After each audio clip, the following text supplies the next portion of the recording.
Hi there, I'm Tracy Ann Burgess and welcome to the Change Channel. Today we're going to talk about the 5 steps, the very first 5 steps that you need to take after you've gone through a big life change.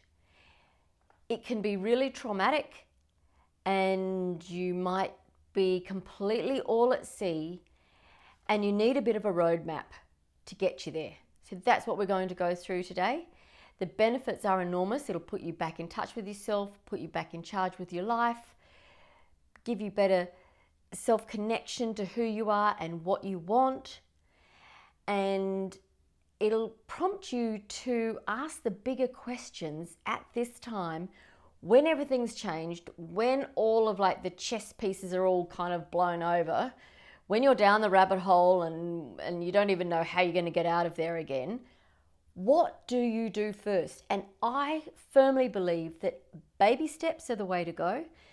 Because if you're kind of in shock, if you've lost something, if you've lost a relationship, lost a partner, lost a business, lost your sense of humor, lost your job or something, lost your health, something huge has flipped and your life just doesn't look the same. What do you do about that? I mean, firstly, I see it as an opportunity to actually create the life you really want, but how do you do it? Okay, the first 5 steps. The first step I have is independence. Build independence. Independent thought, independent action, and how do you do it? Through self-belief and self-trust.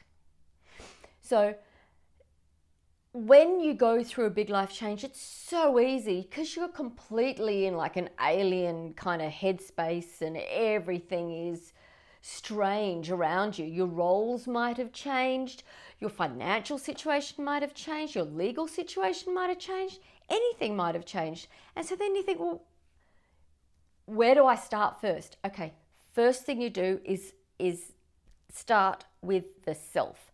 Go back into the self and keep asking the self, what do I feel that I should do about this? Think about what your options are yourself. It might be really tempting to kind of go running around everywhere. This is why I've put independence as first, because it's really easy to run around and ask your friend or ask your partner or ask your parent or ask your Google, what do I do? I've done that before, by the way. Don't laugh. What do I do now? Silence, crickets, right? But if you ask yourself, you will come up with an answer. And the whole secret to you recalibrating and redirecting and rebuilding your new life after a huge life change is to actually build the inner connectivity to who you are, to be really in touch with who you are and what you want. What do you want from your life? Now everything has changed. No one else can answer that stuff for you. So start checking in, start asking in. Doesn't mean you can't ask anybody else, but it's really interesting how many times a day you may be tempted to go and look at not a greater authority, an authority outside of yourself. Chances are they're not greater than you because they don't know your hopes and your dreams. They don't know your capacities and your competencies, and they don't know your soul. They don't know your life purpose. They just don't. They've only got a small amount of information to go on if they know you, but you got everything. No one else has got what you've got. And with self-knowledge, you have access to that. Now, you may have been spending a lot of time outside of yourself and, accruing material things, I don't know, doing a lot of external things in your life. And suddenly when a big life change happens, the best place to go is back inside of yourself, self-care, self-nurturing, and question and inquire of yourself what you're really feeling about the decisions and the choices that you are making to create your future, because a conscious life, consciously choosing, is super empowering. Okay, consciously choosing. And this is every day, even little things. Just keep coming back in yourself. Do I really feel like going there to visit that person? No. Do I feel like making that phone call? No. What is the best way for me to do something or other? Oh, I don't know. Write three things down. Write 3 things down. Come up with the answers yourself. Sit with it for a while. Choose something. You're your greatest authority, okay? And you have the building trust and self-belief in your authority to determine your own life. Super empowering, right? And you can do that forever. Start it now. It's the best practice. Okay, what's my second card? I've based these on some cards. The Treasury. Number 2, the Treasury. Zones of genius. How about you take a little inventory? You got what might be big inventory. You might have enormous talents and skills and aptitudes and everything else. You probably do. Everybody does.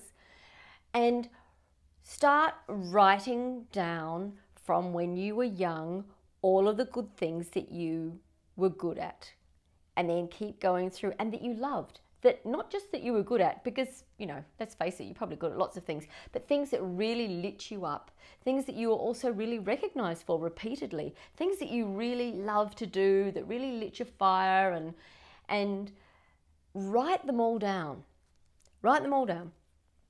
Write down beautiful quotes people have said about you. Gather everything into one place and start recalling just how good you are at so many things, all those beautiful skills and talents of yours.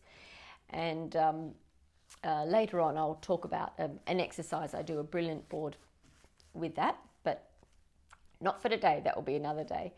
And my third card is the now, the mighty now. So the third step to do is spend time just in the present, in the now, just with yourself, just being, and stop doing, and stop thinking, which is also part of doing. So being in that place is like the safest place that you can possibly be. Also, you can get some downloads kind of from your higher self when you're just quietly being in the quiet.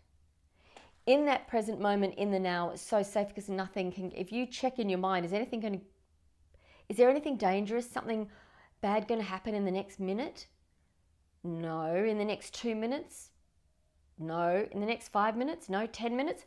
Good. I got 10 minutes. You could stretch that out for a day. You could stretch it out for half an hour, however you like. But that now space will start to reconnect you in with your greatest resource, and that's your own inner intuition and your own inner strength and your own inner wisdom, and start connecting you back to soul. That's such a beautiful thing to do. Okay, number 4, the fourth step. The fourth step is the bouncer. Oh, I love the bouncer. The fourth step is self-protection. So self-protection is super important at this time when you're going through so much. Giving access only to the people that you want to have access to you. Also, learning how to place personal boundaries so that others can't come in and disturb your safe space. Keeping not just other people at bay, but even with yourself, even with your own mindset. Clearing up and keeping a beautiful safe space for you to be recreating your life is super, super important. And you're the one standing guard and protecting yourself. That's why self-protection is so important. And then my 5th step is self-compassion. So, so important, because at this time, kindness, being gentle with yourself, self-respect for what you're going through and how you're dealing with it, it's huge. You need to be your number 1 cheerleader. That's you. You know, you can't rely upon anybody else to actually support you through this time in all the times that you need them. That's why you need to come back into yourself to get your own support. You know, I mean, where are you going to find another number one cheerleader like yourself? Like it's not a paid role, right? You can't get someone to volunteer. Oh, can you just please be my number one cheerleader and I'll just, it's not paid, I'm sorry, and I need to, and it's a position, it's an on-demand position. I'll call you at 3 a.m. when I'm freaking out about what's happened in my life. No, it needs to be you. Your self-appreciation needs to be upped. Your self-respect needs to be upped. And if you can be kind and gentle and take care of yourself when all the wild winds are blowing, then that builds self-trust within yourself. And so this is this greatest resource. You know, it really, really is. So I hope you've enjoyed my episode today. These 5 steps are super important. I've designed a deck of 5 cards. I've called them the First Aid 5, and they are all of those 5 steps. The first 3 are available for free if you'd like to do that in a little mini course that I've got on my website. I'll put the links below. And please feel welcome to ask me anything you like in the comments and subscribe. And also, I have a very cool Facebook group that's closed, so you can say whatever you like, ask me whatever you want, and it's called the Change Mavens. Maven means expert or connoisseur. That's what I am. I love change. I've lived through lots of it. That's why I love to talk about it. And thank you again so much for watching, and I look forward to seeing you next week. Bye for now.